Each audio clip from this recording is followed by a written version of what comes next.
Yang pertama kita bahas adalah aliran manajemen klasik atau the classical approach. Apa itu classical approach? Nah ini, jadi sebelum sejarah yang disebut zaman manajemen ilmiah ini muncul, telah terjadi revolusi teman-teman. Revolusi industri di beberapa negara di Eropa seperti di Inggris di abad ke-18 yang menyebabkan meningkatnya kebutuhan tentang bagaimana pendekatan manajemen yang sistematik. Jadi bagaimana kita ngelola nih perusahaan dengan sistematis, nggak salah-salan, sehingga perusahaan berjalan dan bisa terkontrol dan terevaluasi. Nah, usaha-usaha pengembangan manajemen tersebut kemudian dilakukan oleh para aktivis, para praktisi manajemen, dan juga mereka mampu mengkaji dan menjadikan teori-teori baru tentang manajemen secara klasik khususnya ya. Para pemikir pada masa itu memberikan perhatian terhadap masalah-masalah manajemen baik di kalangan usahawan, industri maupun masyarakat. Dua tokoh pentingnya di antara kita bahas adalah yang pertama yaitu ada Robert Owen dan juga Charles Babbage. Nah, kita lihat yang pertama ada Robert Owen ya.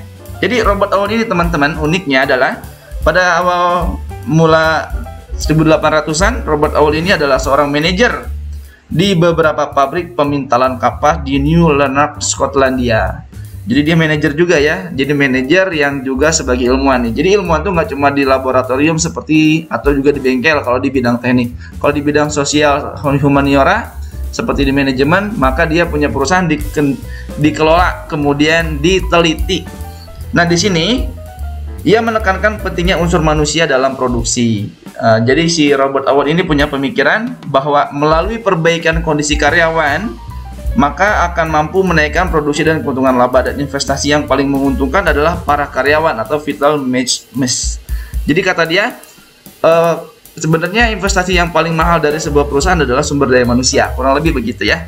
Nah pada kasus yang diamatinya ini ternyata Owen mengamati bagaimana sih caranya meningkatkan faktor produksi tenaga kerja. Jadi bukan faktor produksi barang yang dia pikirin, yang dia kaji adalah bagaimana meningkatkan produksi tenaga kerja. Jadi barang sebanyak apapun, berkualitas seperti apapun, kalau ternyata tidak didukung oleh SDM yang berkualitas dan produktif, maka lama-lama barangnya akan menjadi barang-barang yang KW-KW-an gitu ya. Nah kemudian bagaimana pengamatannya secara empiris selama bertahun-tahun? Owen menemukan kesimpulan. Jadi kesimpulannya dia begini teman-teman, bahwa bila mana mesin-mesin produksi itu dilakukan perawatan dengan baik, maka akan memberi keuntungan pada perusahaan. Rawat mesinnya dengan baik, kayak kita punya motor ya, rawat baik-baik motornya biar kita mendapatkan keuntungan yang juga terus menerus dan berkelanjutan. Maka dengan demikian, dengan analogi mesin tadi, dia berpikir apabila tenaga kerja dipelihara dan dirawat dengan baik oleh pimpinan perusahaan, gitu kurang lebihnya, itu rawat karyawan kita, gitu, maka akan memberikan produktivitas dan keuntungan pada perusahaan. Lalu pertanyaan berikutnya, gimana cara ngerawat karyawan? Apakah dimandiin, disetim gitu kayak motor kalau kotor? Enggak begitu.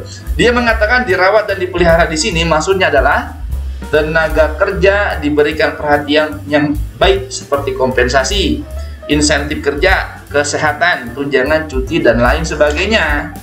Jadi si Owen juga membuat perbaikan dalam kondisi kerja, seperti meningkatkan kondisi kerja pabrik, menyediakan makanan bagi karyawan pabrik, ya ngadain catering kalau kita gitu, pengurangan hari kerja standar, jadi ada hari liburnya karyawan itu dikasih libur. Kemudian penerapan standar jam kerja. Jadi dulu orang kerja tuh dari jeduk pagi sampai jeduk malam ya, kalau orang Sunda bilang dari pagi sampai malam. Ya, tapi ternyata dibuat standar kerja 8 jam, misalkan seperti itu 12 jam, itu pun ada lemburnya 4 jam. Pembatasan anak-anak di bawah umur yang bekerja. Jadi Owen ini melihat adanya anak-anak di bawah umur yang bekerja, dia menentang itu. Jadi Owen ini melihat faktor kondisi kemanusiaan tenaga kerja, bahwa jangan memperkerjakan anak kecil dan mengoperasikan toko perusahaan yang menjual barang-barang dengan murah. Owen juga berusaha memperbaiki lingkungan hidup tempat karyawan tinggal dengan membangun perumahan yang lebih baik bagi karyawan dan membuat jalan, sehingga lingkungan hidup dan lingkungan pabrik menjadi lebih menarik. Jadi bagus ya pemikirannya, dia perbaiki karyawannya, kasih tempat tinggal, kasih gaji, dikasih fasilitas jalan, dikasih fasilitas sekolah gitu. Supaya apa? Supaya produktivitas karyawannya meningkat. Owen mengembangkan dia mengembangkan juga nih teman-teman, sejumlah prosedur kerja yang juga memungkinkan peningkatan produktivitas, seperti prosedur penilaian kerja, dan prosedur persaingan bebas. Atas hasil penelitian dan sumbangsinya dalam dunia manajemen, Owen dikenal sebagai bapak personal manajemen modern. Bayangin, temuannya luar biasa ya. Oke, kita lanjut. Tokoh berikutnya ada Charles Babbage. Saya nggak tahu cara bacanya, tapi saya baca ya Charles Babbage gitu kalau tulisannya. Tapi di sini Charles Babbage, biar agak kelihatan agak Eropa sedikit ya. Ya, kita bahas nih, siapa sih dia? Biar teman-teman tahu nih bahwa Charles Babbage ini dia profesor dan guru besar matematika. Hebat ya, dia scientist bro. Dan ternyata scientist ini dia jadi pakar manajemen juga ya, subhanallah nih. Ya, ternyata ini beliau adalah guru besar, profesor matematika yang mencurahkan waktunya untuk membuat operasi pabrik menjadi lebih efisien. Dengan kemampuan matematikanya, dia mengkuantitatifkan prosedur kerja di perusahaannya sehingga bisa terukur dan lebih efisien. Dia percaya bahwa aplikasi prinsip-prinsip ilmiah pada proses kerja akan menaikkan produktivitas dan menurunkan biaya. Dan Babbage ini penganjur pertama prinsip pembagian kerja melalui spesialisasi. Jadi kerjaan itu nanti kita belajar tentang struktur organisasi, bagaimana organisasi membagi-bagi pekerjaannya berdasarkan spesialisasinya. Iya betul. Jangan sampai ada kejadian ya di dunia pendidikan teman-teman. Karena kita kajiannya sekarang pendidikan, misalkan ada teman saya, dia ahli hukum Islam. Dia ahli hukum Islam. Hukum ekonomi Islam bahkan ya, hukum ekonomi Islam, maaf. Ternyata ngajar akuntansi. Nah, ini sebenarnya walaupun dia bisa sebenarnya, tapi sebenarnya kalau ditempatkan di lebih spesialisasinya akan lebih produktif. Artinya produktif karena dia bekerja sesuai dengan bakat, kemampuan dan juga spesialisasinya.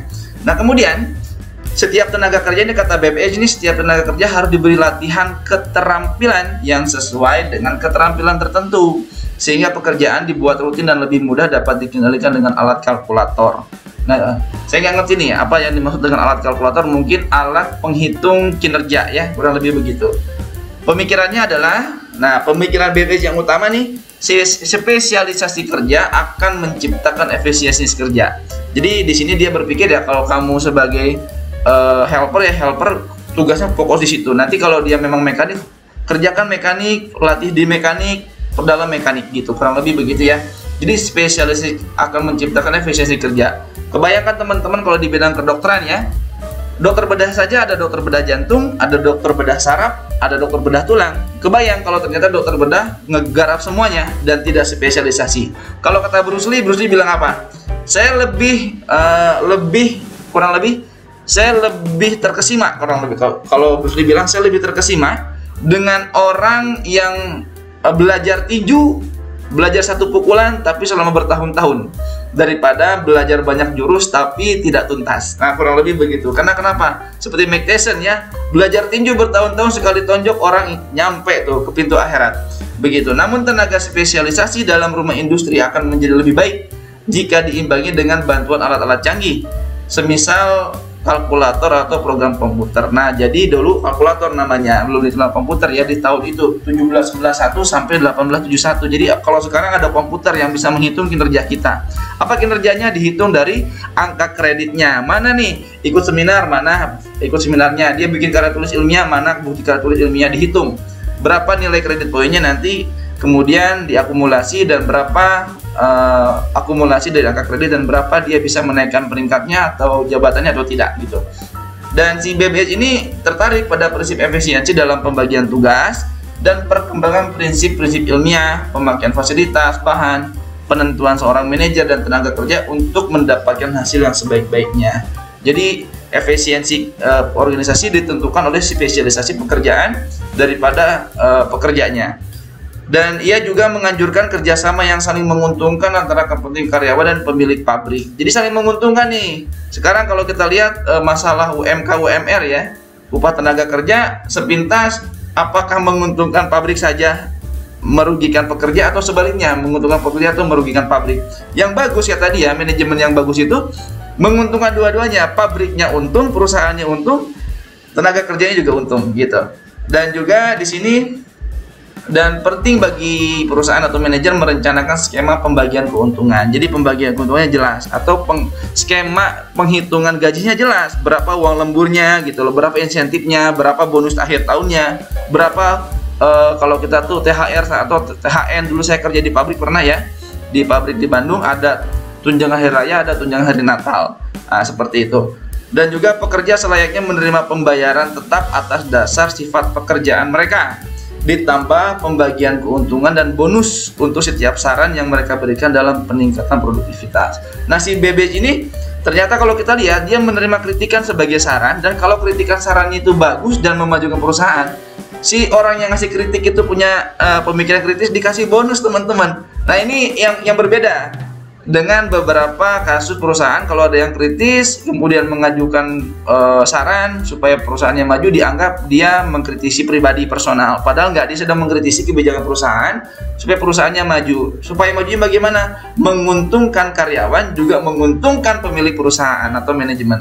Oke, mungkin sekian dulu tentang aliran manajemen klasik. Oke teman-teman, saksikan part selanjutnya yang insya Allah akan kita bahas ya, mengenai aliran manajemen ilmiah pada part selanjutnya. Oke, terima kasih. Subhanakallahumma wa bihamdika asyhadu an la ilaha illa anta astaghfiruka wa atubu ilaik. Wassalamualaikum warahmatullahi wabarakatuh.